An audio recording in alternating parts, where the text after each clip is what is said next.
ధ్యానం అంటే నిశ్శబ్దంగా కళ్ళు మూసుకుని కూర్చోవడం మాత్రమే కాదు.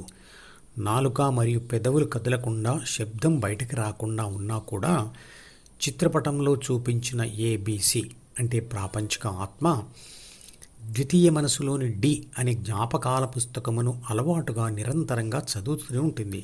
కావాలంటే ప్రయత్నం చేసి చూడండి.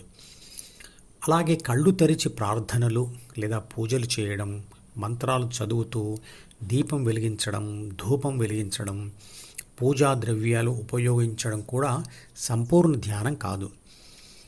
ఎందుకంటే ఆ పనులు చేస్తున్నప్పుడు కూడా ఏబీసీ జ్ఞాపకాల పుస్తకంలో దాచుకున్న మంత్రాలను, అనేకమైన పూజా పద్ధతుల విషయాలను ఉపయోగిస్తూనే గుర్తుకు తెంచుకుంటూనే చదువుతూనే ఉంటుంది.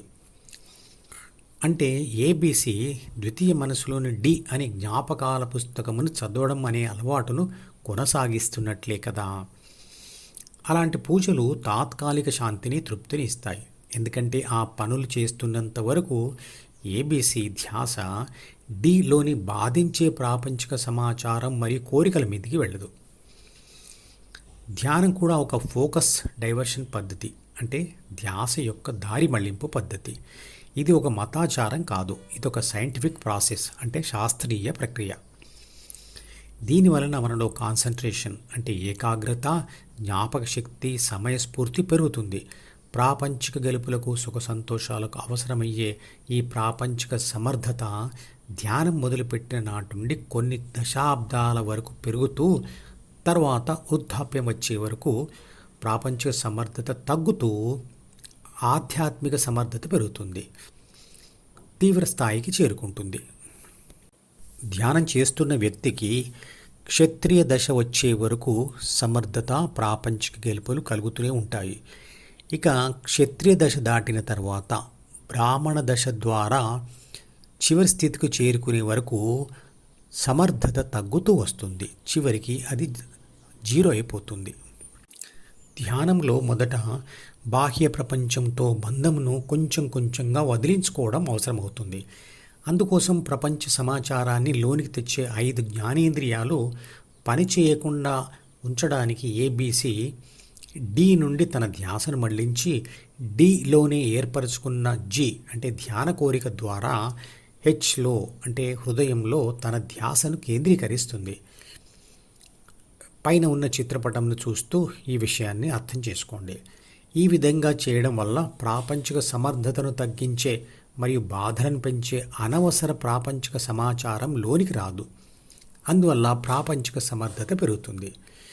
ఏబీసీ అంటే ప్రాపంచిక నేను తన ధ్యాసను డిలోని ప్రాపంచిక సమాచారం మరియు సూచనల మీద నుండి మళ్లించడం కోసం 1-2 అక్షరాల మంత్రజపం చేస్తూనే శ్వాస మీద ధ్యాసను లేదా హృదయం మీద ధ్యాసను స్థిరంగా ఉంచాలి. అందువల్ల మొదట్లో స్థిరమైన ధ్యాస, జ్ఞాపక శక్తి, గ్రహణ శక్తి పెరిగి ప్రాపంచిక విజయాలు ప్రాప్తిస్తాయి. చివర్లో అంతులేని శాంతి, ఆనందం ఇచ్చే స్థితప్రజ్ఞ వస్తుంది. భయం కలిగించే పుస్తకాన్ని చదవడం ఆపేస్తే భయం కూడా పోతుంది కదా. అలాగే బ్రతుకు భయాన్ని, భవిష్యత్తు ఆందోళనను, గతం బాధలను కలిగిస్తున్న డి అనే మనోపుస్తకాన్ని అంటే జ్ఞాపకాల పుస్తకాన్ని చదవకుండా పక్కన పెట్టడం వల్ల భయం మరియు విషాదం తొలగిపోయి శాంతి, ఆనందం వస్తుంది. ధ్యానంతో వచ్చే ఈ రకమైన పరివర్తనలో మనిషి స్వభావం పూర్తిగా మారిపోతుంది. ఏ 3 బాధ్యతలు మరియు 6 గుణాలైతే మనను ఈ ప్రపంచంలో ఏదో ఒక పద్ధతిలో అంటే మంచి లేదా చెడు పద్ధతిలో నడిపిస్తాయో అవి బి అంటే ప్రాథమిక మనసులో ఉంటాయి. ఈ 3 బాధ్యతల మరియు 6 గుణాల తీవ్రతలకు అనుగుణంగానే మన ప్రవర్తన ఉంటుంది. ధ్యానంతో వాటిని సమూలంగా తీసివేయడం వలననే మనిషిలోని ఆత్మ శుద్ధ శక్తి స్వరూపంగా మిగిలిపోయి లక్షణాలతో పోల్చి చూసి తనను తానే విశ్వశక్తిగా గుర్తిస్తుంది.